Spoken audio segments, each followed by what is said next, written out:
3 जणांकडून जितेंद्र आव्हाड यांच्या गाडीवर हल्ला करण्यात आलाय।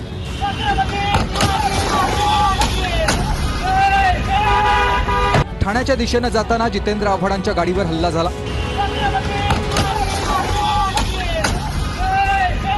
पोलिसांच्या गाडीसमोरच आव्हाडांच्या गाडीवर हल्ला झाला। छत्रपती शिवरायांच्या घोषणा देत आव्हाडांवर हल्ला करण्यात आला।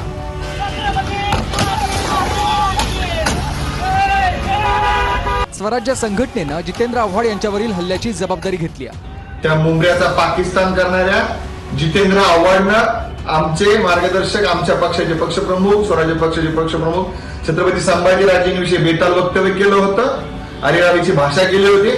आमच्या पदाधिकाऱ्यांनी या जेतुद्दीनला मुंबईमध्ये फटकावण्याचा प्रयत्न केलेला आहे, याची गाडी फोडलेली आहे। हा जेतुद्दीन ढुंगणाला पाय लावून पळालेला आहे। संभाजीराजे छत्रपतींबाबत केलेल्या वक्तव्यानंतर हा हल्ला करण्यात आला।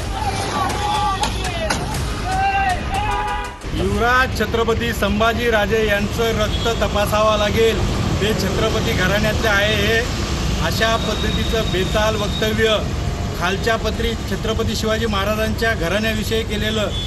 जितेंद्र आव्हाड, तू मर्द असतास तर पळालाच नसतास, तू पळालास ही सगळ्यात मोठी आज महाराष्ट्राला कळलेलं, तू पळपुट आहेस। आव्हाडांवर हल्ला करण्यासाठी हल्लेखोर लपून बसलेले होते। हो ती गाडी छत्रपती शिवाजी महाराज की जय।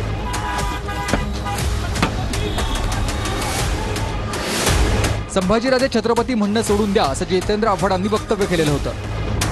संभाजीराजे छत्रपती हे आता म्हणणं सोडून द्या। संभाजीराजेंचं रक्त तपासण्याची गरज आहे असं देखील जितेंद्र आव्हाड यांनी म्हटलेलं होतं। त्यांना जो अधिकार होता, त्यांचं जी वंशपरंपरा होती, त्या वंशाचं रक्त ते पुढे घेऊन जात होते। त्या रक्तात काय होतं आणि ह्यांच्या रक्तात काय आहे हे तपासण्याची गरज आहे। शाहू महाराजांच्या घराण्यातला माणूस असं वक्तव्य करतो ज्यांनी दंगल होऊ शकते, तो शाहू महाराजांचा वारसदार होऊच शकत नाही।